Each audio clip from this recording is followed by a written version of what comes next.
Gweddwch yn uchel i'r arglwydd, gweddwch o'ch bobl y byd. A ddolwch yr arglwydd yn llawen, a ddolwch yr arglwydd o hyd. Dewch at yr arglwydd gan ddathlu, cyffeswch mae'r arglwydd sydd Dduw. Ni yw ei bobl a'i ddefaid, ein bugail ein gwaredwr yw. Ewch drwy'r gatiau gan ddion.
Bore da, bore da.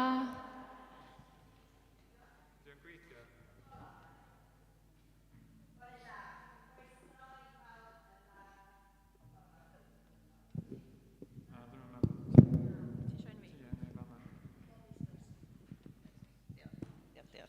Helo. Bore da pawb. Gwych. Croeso yma i Gaersalem bore yma a croeso hefyd i bawb sydd yn gwylio o adra. So, do'n i am cychwyn hefo'r cyhoeddiadau bore yma i cael nhw allan o'r ffordd a wedyn symud i fewn i amser o ddaliad. So, cyhoeddiadau wythnos yma, mae Cari Caersalem heno fel arfer, 6:00. Grwpiau cymuned fel arfer wythnos yma.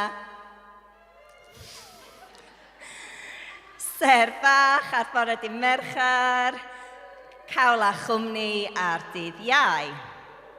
Gwych. Dau peth ychwanegol wythnos yma. Ar dydd Iau, yr un amser, wel, chydig bach i mewn i cawl a chwmni, hanner dydd Iau, fydd yna cyfarfod gweddi yn fama i'r Grawys. Mae hwn yn rhan o rhywbeth da ni'n neud hefo eglwysi arall Caernarfon, a mae'r cyfarfod gweddi yn symud rownd gwahanol eglwysi, a tro ni ydy i gynnal o wythnos yma. So hanner dydd Iau, cyfarfod gweddi y Grawys i cyd ymuno hefo eglwysi eraill Caernarfon, ond hefyd mae cawl a chwmni dal ymlaen o 11. Lyfli. So dewch am cawl a chwmni a gweddi. A wedyn, yr ail peth i ddeud ydy, ar yr ail o Ebrill, mae criw yn amtrefnu profiad y Pasg fydd yn digwydd yn Glanmorfa am 2:00. So Sul y Bloda di hwnna, yr ail o Ebrill.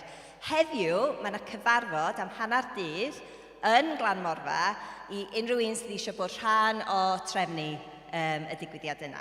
So os da chi eisiau bod rhan o hynna, croeso mawr iawn i chi. Siarad eich efo Delyth, ti eisiau bach chweif Delyth? Diwedd y gwasanaeth, os da chi eisiau gwybod lle mae Glanmorfa, os da chi'n mynd ymwybodol o lle mae fanna. Ond fydd yna cyfarfod yn Glanmorfa am hanner dydd heddiw. Iawn, dyna ni am yr cyhoeddiadau. Dwi'n iawn. Os yna rhywbeth arall dwi wedi anghofio. Penblwydd. Penblwydd Hana. Oedd o'n penblwydd Hana dydd Gwener. Lyfli. Penblwydd hapus iawn dydd Hana. Ella nawn ni canu ar diwedd y gwasanaeth yn ystod o amser coffi, oce? Os ti'n lwcus. Iawn, oce. Reit, dwi eisiau cychwyn bore yma trwy darllen salm. Dwi am darllen hanner gyntaf o salm 95. Dewch, gadewch i ni ganu'n llawen i'r arglwydd, a gweiddi'n mawl i'r graig sydd yn ein hachub. Gadewch i ni fynd ato yn llawn diolch, gweiddi'n uchel a chanu mawl iddo.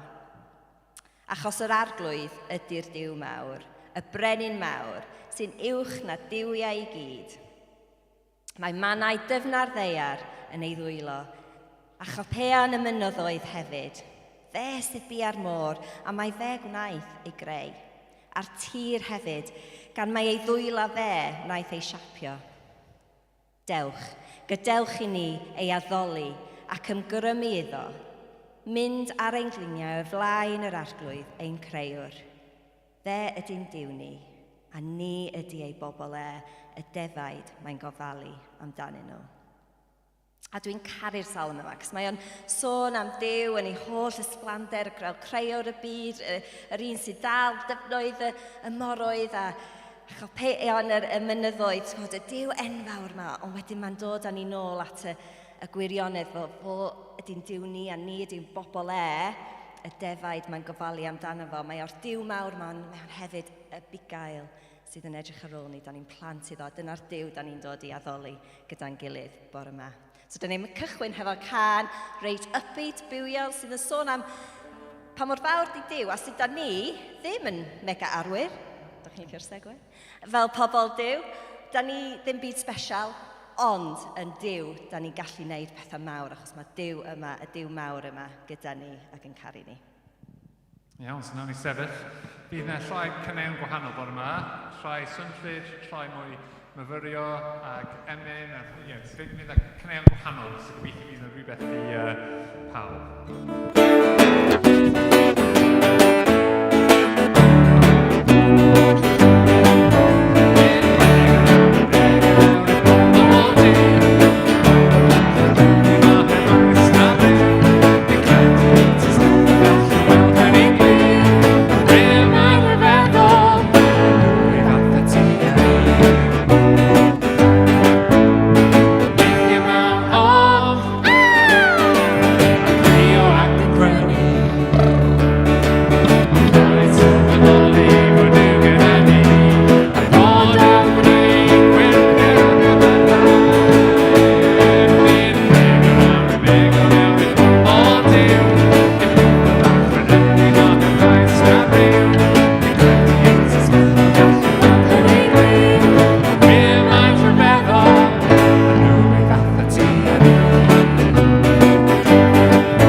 Yes, dude, and you just dod yma efo'r tad, y mab, yr ysbryd glân. Diolch Duw bod ti'n yn ein plith. Y gath ni addoli ti. Diolch am y fraint.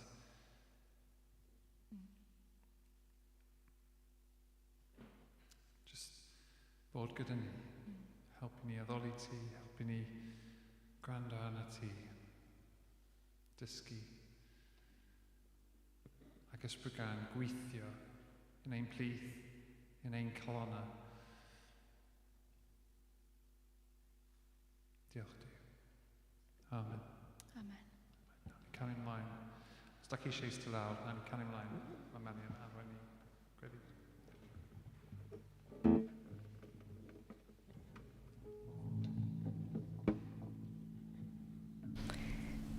Iawn, nawn ni just cymryd cwpl o munudau i weddio am yr eglwys, am ein dref, am ein wlad, cyn i'r plant mynd lawr a treu dod i fyny. So, gweddiwn. Ia, Duw, diolch am y fraint o dod yma at yn gilydd bore yma i rhannu gymdeithas, i addoli, a i glywed o dy air hefyd. Mae hynny yn fraint. Ond Duw, da ni ddim eisiau'r fraint yna ar bendith yna stopio fama. Da ni eisiau fo llifo allan i'r dref yma i bobl eraill. Y dref mae glywed am dy gariad di, am dy gyfiawnder di, am dy haelion ni di. A felly helpu ni trwy'r gweithgareddau mae'r eglwys yn cynnal. Ond hefyd trwy ni fel unigolion wrth ni'n mynd o gwmpas yn bywyd ni o byw yn y dref. Mae gad i ni bod yn bobl sy'n rhannu am dy gariad di a dy gwirionedd di a dy gyfiawnder di. Mwyn i pobl clywed a mwyn i bywydau cael ei dras newid. A da ni'n gweddio yn ein gwlad a da ni'n gweddio ysbryd glân i ti symud mewn ffordd pwerus trwy ein gwlad. Fel ti wedi yn y gorffennol, Duw. Da ni gweddio am pob eglwys lleol sydd yn cyfarfod bore yma, Duw. Ti bod gyda nhw. A ti adeiladu dy eglwys di yn y wlad yma i fod yn bobl gryf. I sefyll i fyny dros beth sy'n iawn ac dros cariad a gyfiawnder. A da ni'n gweddio am ein byd ni a gymaint o sefyllfoedd torgalonus ac anodd. A Duw, da ni'n meddwl am y llefydd yna wan yn calonna ni a gofyn i ti symud. Gofyn i ti bod ar waith. A gofyn i ti adeiladu dy eglwys hefyd rownd y byd i fod y bobl ti'n galw ni fod.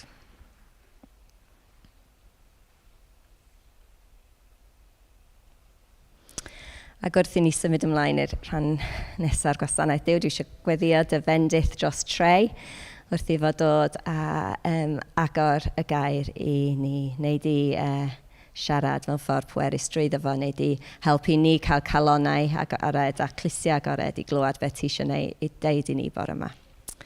A dwi'n gweddio dros y plant. Diolch am bob un ohonyn nhw. A dwi'n gweddio gawn ni amser hwyl lawr grisiau lle da ni'n dysgu am dy air di, ond hefyd da ni'n tyfu mewn perthynas gyda ti. Bydd y pob plentyn yn gwybod bore yma faint o ti'n caru nhw, faint ti di wneud drostyn nhw, a faint ti eisiau defnyddio nhw hefyd.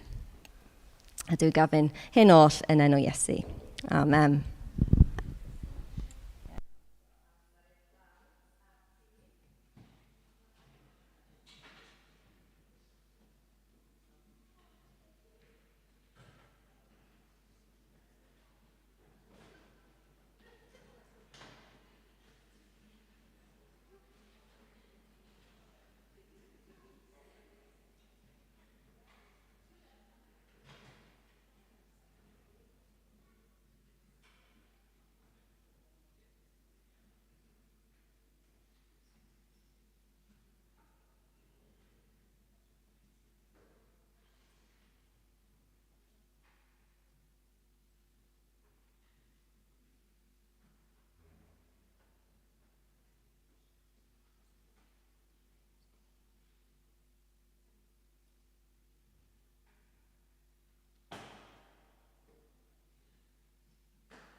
Bore da. Mae'n braf gwch chi gyd bore yma, a mae'n braf cael gwahoddiad i ddod nôl efo neges i chi bore yma. I rai ohonoch chi sy'n mynd nabod i, Trey yw fenw i. Dwi'n byw efo'n heili mawr am Pen y Groes. Dim bello yma. A mae pawb yn iawn. Mae pawb yn gofyn y cwestiwn, sut mae pawb? Maen nhw'n iawn, maen nhw'n tyfu. Dyn nhw ddim yma achos mae eisiau rhywun i redeg ar ôl derwen o hyd. Achos os dwi yma yn sefyll o'ch blaen chi, fedra i ddim wneud hynny. Ond mae pawb... Da ni wedi bod yn sal yn ddiweddar, dweud y gwir, ond da ni'n well o lawer erbyn hyn. A da ni'n diolchgar iawn bod efo chi bod yma. Dwi wedi dod i rannu chydig bach o beth sydd wedi bod ar ynghalon ni, sut mae Duw wedi bod yn siarad efo fi yn ddiweddar. Chydig bach o gyffesu hefyd. A gobeithio gai wahoddiad i ddod nôl ar ôl beth sydd gen i ddweud bod yma gan i weld. Fedrwch chi arol i rhyswbod gweddill y tîm arwain hefyd. Y cwestiwn dwi eisiau cychwyn efo bod yma yw un sy'n gwneud fi chwerthin achos sut fan mawr o beldrwyd dwi da chi gyd yn gwybod, mae'n siŵr. Tasa Duw am greu tîm peldroed, pwy fysa fo'n dewis i fod ar ei sgwad? Gan mai Duw ydi o, fedrith o ddewis pwy bynnag mae o isio, ynddo? Ie, dos di ma fo'n, ie. So, golwr, wrth gwrs, bydde Iesu, ie. Ond pwy fydde fo'n dewis, de? So, gyda fo ddewis o'r cyflyma yn y byd, ie. A mwy o call ar ei traed, a rai efo profiad hir ac eang o chwarae peldroed. A rai golygus hefyd, mae hynny'n bwysig iawn os ti eisiau tîm peldroed, mae eisiau dynion neu ferched golygus arno, does? Pwy fydde Duw yn dewis tas fo'n creu tîm peldroed? Dyna'r cwestiwn dwi eisiau cychwyn efo, a mae'n arwain at cwestiwn fwy eang. Sut mae Duw wedi dewis i dîm? Achos mewn ffordd, fedrwn ni feddwl am yr eglwys fel tîm Duw, neu teulu Duw, os da chi eisiau meddwl amdano fo fel yna. A rai mae Duw wedi dewis i fod yn ffyddon iddo fo, i fod i gynrychiolwyr yn y byd. Sut bobl y mae Duw wedi dewis? A beth sydd wedi bod yn ynghalon ni yn ddiweddar, a'r crw bach ohono ni sy'n ym Mhen y Groes, sy'n cyfarfod ar y nos Sul yw, yn aml iawn, mae Duw yn dewis pobl annisgwyl iawn. Mae Duw yn dewis pobl sa'n ni ddim yn meddwl amdano nhw gyntaf, os da ni'n honest efo'n hunan. A da ni'n gweld hynny, a ni'n plith ni rwan, a da ni hefyd yn ei weld o yn stori'r Beibl.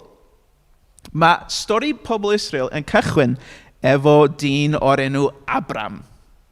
A mae Duw yn galw Abram a'i wraig Sarai i ddechrau cenedl fydd yn ola i'r cenhedloedd i gyd. Ond dim dyn arbennig ydy Abram. Dim brenin, dim dewin, dim wariar. Tydi o ddim yn dad hyd yn oed. Mae Duw isio tad i genedl o bobl fydd yn ei gynrychioli fo i'r byd. Felly pam mae'n dewis Abram? Dydy o ddim yn arbennig o gwbl. Mae'n ffordd i Dduw dangos pa mor bwerus ydy o, i ddangos pwy ydy o i ni.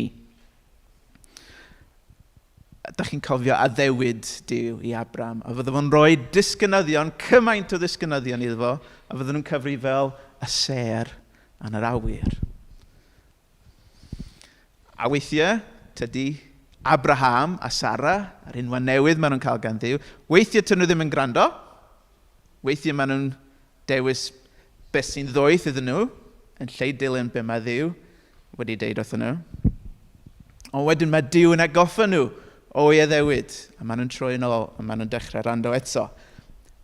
Mewn ffordd, dyma stori'r Beibl i gyd.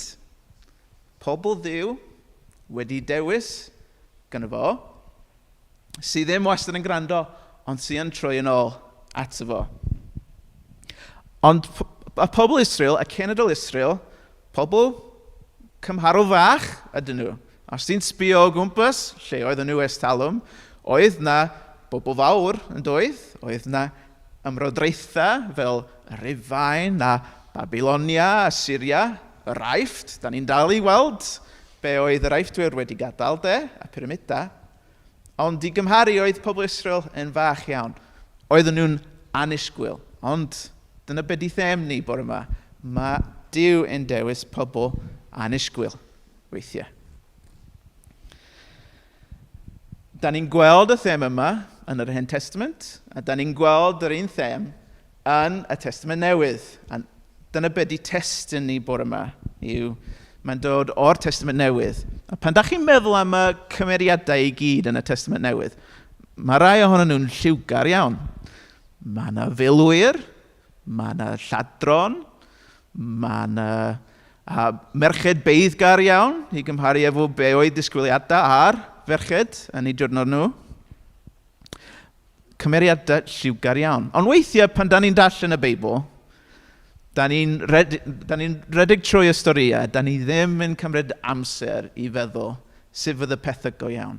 So dwi am helpu ni bore yma. Dwi am liwio chydig bach o y cymeriadau dwi eisiau ni ystyried bore yma, a dwi'n mynd i cael help i liwio. Dwi ddim yn mynd i fewn i hanes dyddiau Iesu. Mae lot o bobl yn gwneud hynny, a mae'n werthfawr gwneud.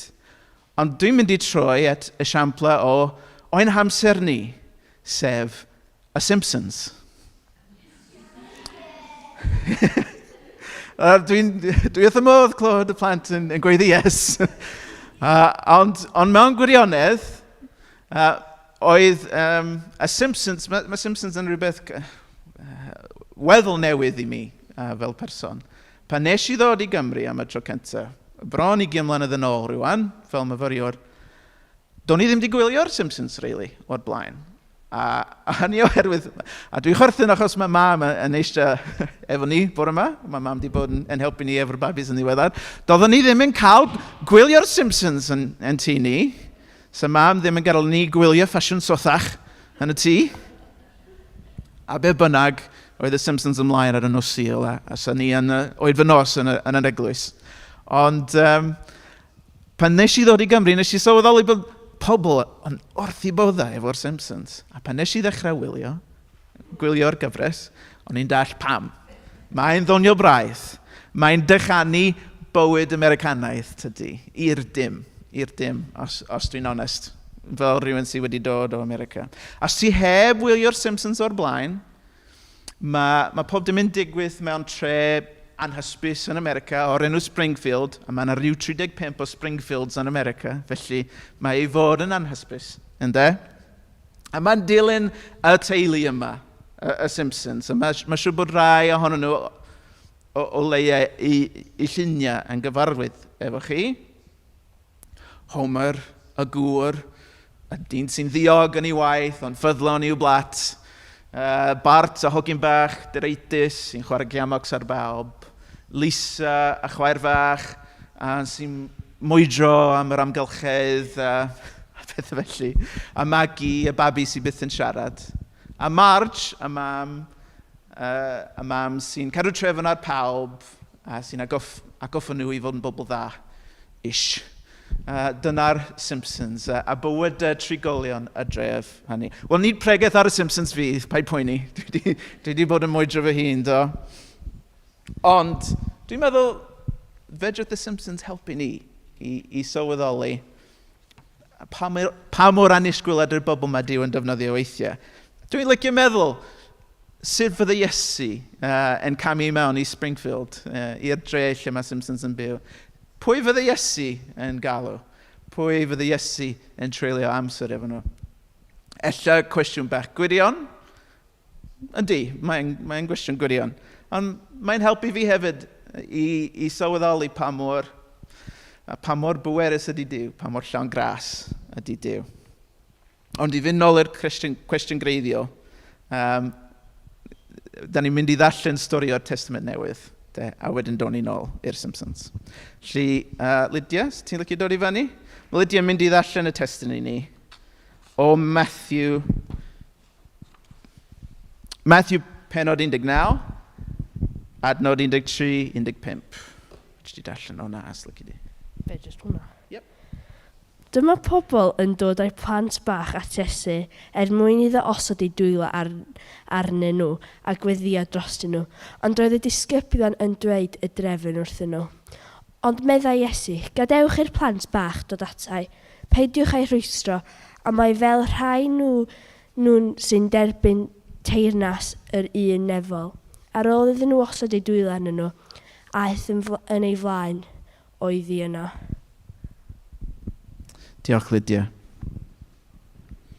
So, stori am Iesu yn derbyn y plant bach. Dydy'n testyn ni heddiw.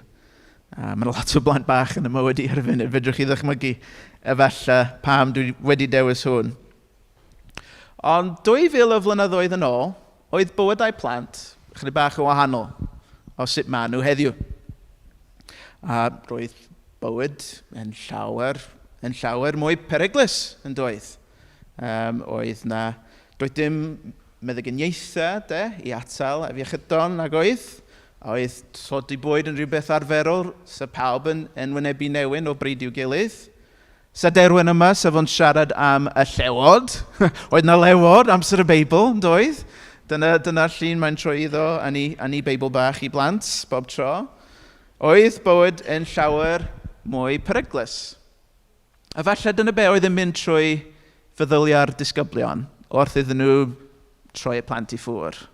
Wel, da ni ddim yn gwybod os fydd y plant yma'n goroesi neu beidio. Dyn nhw ddim mor bwysig â hynny.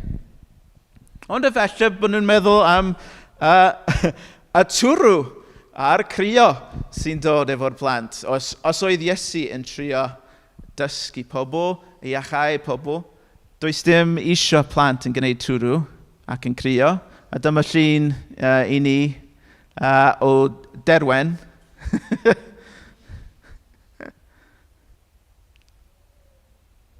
Sori, Mabon, dwi ddim wedi bod yn nawdio eto ti. Naddo? Oce, iawn. Okay. So, athon ni efo Derwen i'r amgueddfa hanes natural yn Llundain pythefnos yn ôl, pan oeddwn ni yn Llundain i gyfrestru babis yn y llys ganhadaeth fanno. Ac oedd Derwen wrth i fodd, ond mi ddaeth moment pan oedd pob dim yn ormod, a mi nath o jyst dechrau weithi a crio, hyd yn oed yng nghanol y pethau oedd o wrth i fodd efo nhw. Ella dyna be oedd y disgyblion yn meddwl amdano fo, oedd droi y rieni a'r plant i ffwr. Mae nhw'n gwneud gormod o dwrw, da ni ddim eisiau nhw fyma, nag oes. Neu, ella bod y plant yn chwarae'n wirion. Ella bod y plant yn sefyll i fyny, yn lle eistedd i lawr. Ella bod nhw'n gofyn cwestiynau twp, yn lle cadw'n ddistaw yn gwrando ar Iesu. Mae yna lawr o blant yn y Simpsons, yn does. Ond os da ni'n sôn am gwestiynau twp, dim ond un plentyn sy'n dod i'n meddwl i. A hwnnw yw Ralph Wiggum. Ralph Wiggum, neu Ralphie, fel mae pawb yn ei nabod o. Oes llun o Ralphie? Oce, tyn nhw ddim yn ymddangos am ryw reswm. Wel, os ti'n sbio wrth aml Marge ar y chwith ydy Ralphie bach efo stethosgop, dwi'n meddwl. A mae Ralphie yn gymeriad bach doniol, tydi. Mae pob math o bethau yn dod allan o geg Ralphie. A dwi'n mynd i bod mewn trwbl rwan, achos rai o fy nodiadau ar y sleids i hun. Ond mae Ralphie yn deud be bynnag sy'n ar i feddwl. A pawb sy'n gwrando ar Ralphie, tyn nhw ddim yn ei gwir efo, maen nhw'n cario ymlaen, maen nhw'n anwybyddu fo, maen nhw'n siglo i sgwyddau, maen nhw'n rolio i llygyd, a maen nhw'n symud ymlaen. Fel nad oes gobaith i Ralphie bach. Tyn nhw ddim yn disgwyl i Ralphie wella, really. Mae o'n deud pob math o bethau. Un o fy hoff quotes o Ralphie yw, when I grow up, I want to be a principal or a caterpillar. Mae Ralphie yn anwyl iawn. Hogyn bach ydi o. A pan dwi'n meddwl am Iesu yn derbyn y plant, dwi'n licio meddwl am Iesu yn derbyn Ralphie. O bawb. Ralphie efo wyneb wedi cyfro efo siocled. Ralphie efo i drwyn, efo i fus yn ei drwyn. Ralphie yn gofyn i gwestiynau twp. i Iesu. Pam dwi'n licio dychmygu hyn? Am ryw reswm, mae plant yn bwysig iawn i Iesu. A mi nath Iesu gymryd y cyfle yma, pan oedd o'n derbyn y plant, nath o gymryd y cyfle i ddysgu'r disgyblion. Sut bobl oedd yn cael bod yn rhan o'i deyrnas, oedd yn dall be oedd yn olygu i fod yn ifydd i Dduw, i fod yn rhan o deulu Duw. Be oedd yn bwysig oedd i ddod at Duw heb smalio fod yn dwt. Dydy plant ddim yn smalio fod yn dwt. Maen nhw'n creaduriaid bach budur, tydyn. Maen nhw'n dod fel y maen nhw. Meddwl am y rai fi sy'n gen i adre de. Tyn nhw ddim yn deud pethau pert, maen nhw'n deud beth sy'n ar eu meddyliau nhw. Tyn nhw ddim yn trio ennill neu heiddi clod, maen nhw'n dod fel y maen nhw. A dyna sut mae Duw yn gofyn i ni ddod ato fo. Dim yn smalio bod yn dda, dim yn smalio gwybod yr atebion i gyd, ond dod fel ydyn ni yn gofyn am help. Os da chi'n cofio yn gynharach yn llyfr Matthew, pan oedd Iesu yn dysgu disgyblion efo'r pregaeth ar y mynydd, oedd o wedi deud, gwyn i byd y rai sy'n dlodion yn yr ysbryd, oherwydd eiddent hwy i'w teyrnas nefoedd. A rai sy'n dall pa mor dlawd ydyn nhw yn yr ysbryd, dyna'r rai fydd yn rhan o deyrnas Duw. A mae hyn yn dod yn her i mi yn bersonol. Efallai i fi yn bersonol oherwydd y plant sy'n yma wedi. Ni jyst plant fy hun, ond mae gen i glwb splash, a weithiau pan mae pawb yn gweiddi, weithiau pan mae pawb yn mynnu sylw neu yn chwarae giamocs, dwi'n colli mynadd i fod yn hollol onest. Ond yma mae Iesu yn awgrymu i mi bod gen i dipyn i ddysgu gan y plant yn y mywyd i. I ddysgu sut i fod yn wylaidd, i ddysgu sut i fod yn chwilfrydig, i ddysgu sut i ofyn am help yn lle trio cario ymlaen fy hun. Felly yn bersonol, sut dwi'n ymateb i'r stori yma yw i greu mwy o le yn fy mywyd i rando ar y plant yn y mywyd, ac ystyried pethau o'i safpwynt nhw. Dwi'n trio gwneud mwy o hyn adra efo'n plant fy hun. Pan da ni'n cyfarfod efo'n gilydd fel eglwys, dwi'n trio meddwl am sut i cynnwys nhw'n well. Pan da ni allan yn y stryd. A dwi'n poeni gormod am sut maen nhw'n behafio yn lle sut maen nhw'n teimlo. Dwi'n trio cofio sut pethau o'i safpwynt nhw. Dydy o ddim yn dod yn natural i mi. Mae yna rai rieni da iawn sy'n mor natural. Mae Amelia yn mam natural, ffantastig, gwych. Ond i mi, mae'n lot o waith i gofio peidio colli mynadd efo mlant fy hun. Ond sut ddylwn ni gyd yn ymateb i'r newyddion da yma a bod Duw yn defnyddio pobl annisgwyl fath y plant i ddangos ei hun i'r byd, i ddacil ei hun i ni. Sut ddylwn ni gyd ymateb? Mae yna ddau gwestiwn sydd wedi bod o les i mi yn ddiweddar. Dwy weddi, efallai fedrwch chi feddwl amdano nhw fel yna. A cwestiwn cyntaf yw, Duw, sut wyt ti ar waith o'n nghwmpas i? Sut wyt ti ar waith, efallai mewn ffyr sydd ddim yn gwbl amlwg i mi? Mae'n gyfle i mi gydnabod mae Duw sydd ar waith yn ein cymunedau ni, yn ein teuluoedd ni, yn ein bywydau ni, a dim ni sy'n gwneud y gwaith hynny. A bod angen help Duw i weld hynny. Yn lle cario ymlaen efo fy agenda fy hun, efo mhenderfyniadau fy hun. A'r ail gwestiwn dwi'n gofyn yw, sut wyt ti isio i mi ymuno am beth ti'n neud? So dyma ddau gwestiwn dwi'n cynnig i chi. Dau gwestiwn dwy weddi sydd wedi bod o fendith i mi.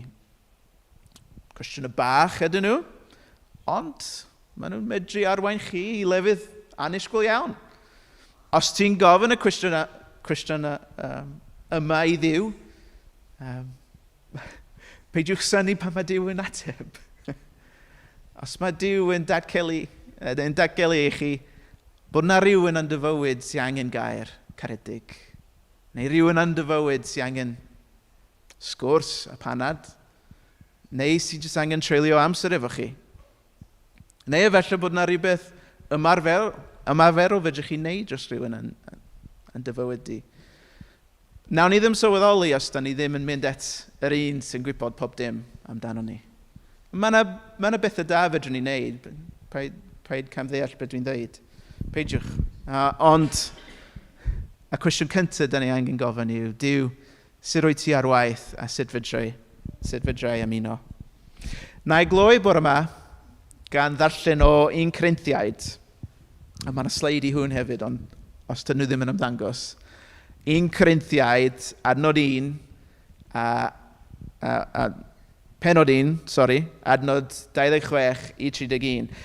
Yn y testyn yma, yn y penod yma, mae Paul yn cyfeirio at sut mae groes mor wirion i bobl sy'n dibynnu ar ei ddoethineb ei hunan. Tydi o ddim yn gwneud synwyr.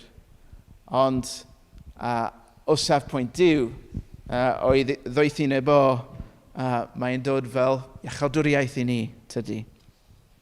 A mae'n gloi y penod gan gyfeirio at y Cristnogion a gan agoffa nhw o bwy ydyn nhw a sut maen nhw'n dibynnu ar Dduw, pwy oedden nhw a sut mae Duw wedi hadfer nhw, wedi newid nhw.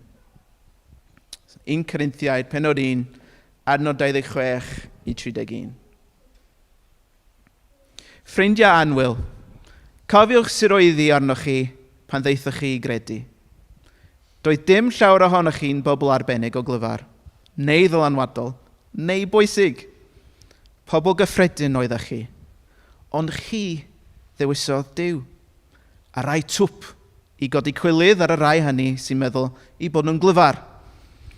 Dewisodd Duw bobl gyffredin yng ngholwg y byd i godi cwilydd ar y pwysigion hynny sy'n dal grym.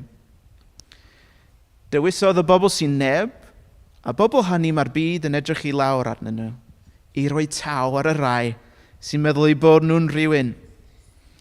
Does gan neb le i frolio o flaen Duw. Fo sydd wedi gwneud sy'n bosib i chi berthyn i'r Meseia Iesu. Ac mae doethineb Duw i weld yn berffaith yn Iesu. Fo sy'n ein gwneud ni'n iawn gyda Duw. Mae'n ein gwneud ni'n lan ac yn bir, ac mae wedi talu'r pris i'n rhyddhau ni o afal pechod. Fel mae'r ysgrifau sanctaidd yn dweud, os ydy rhywun am frolio, dylai frolio am be mae'r arglwydd wedi wneud. So gadewch i ni ofyn i Dduw am yr un ras. I ni gofio pwy ydyn ni go iawn, pobl wedi bendithio gan Dduw, ni pobl sy'n heiddi i gariad o beth da ni wedi wneud. A gawn ni ofyn am y ras i ddallt sut mae o ar waith ynom ni ac o'n cwmpas ni hefyd. Gad ni weddio.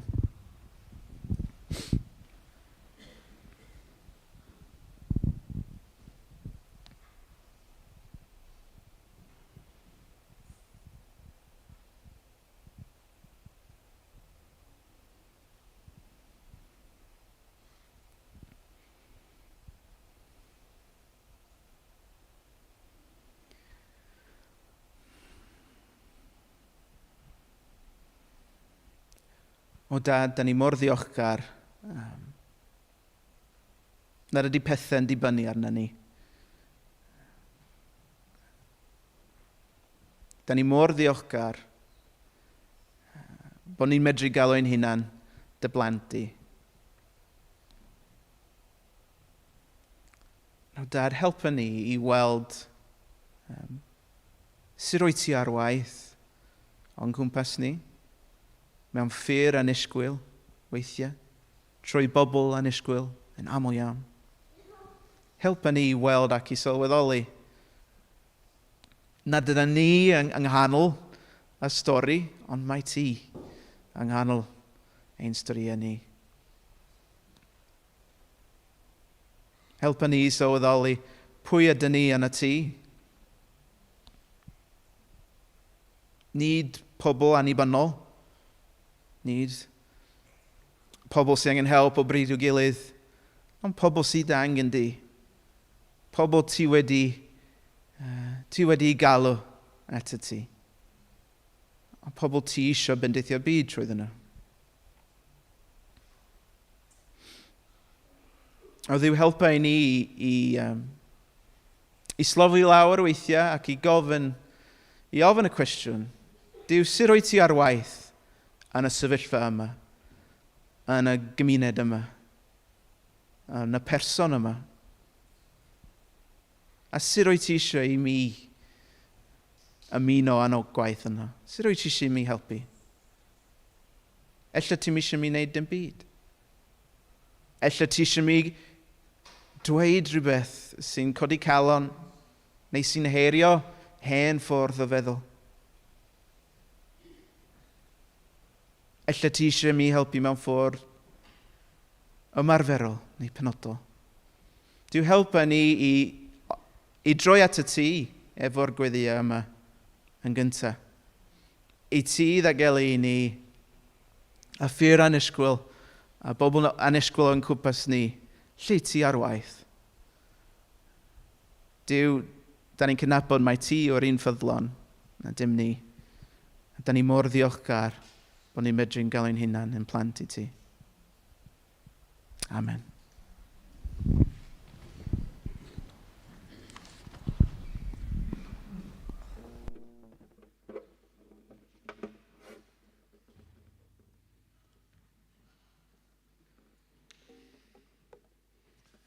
Diolch, Trey. Nawn ni gloi gwasanaeth trwy ymateb yn yr emynt os da chi eisiau sefyll. Nawn ni canu hwnna'n gyda.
Dyma fi, dyma ni ar darwedd alwad di. Diolch am y neges gan tren. Just help ni gwrando am y ti, Duw. Help ni gwrando ar darwad di. Hadil yno. Nawr ni just cloi trwy adrodd yr gras yn gydaeth. Gras ein hadroedd Iesu Grist, a chariad Duw, a chymdeithas yr ysbryd glân, a fod gyda ni oll o'r awr hon hyd byth. Amen.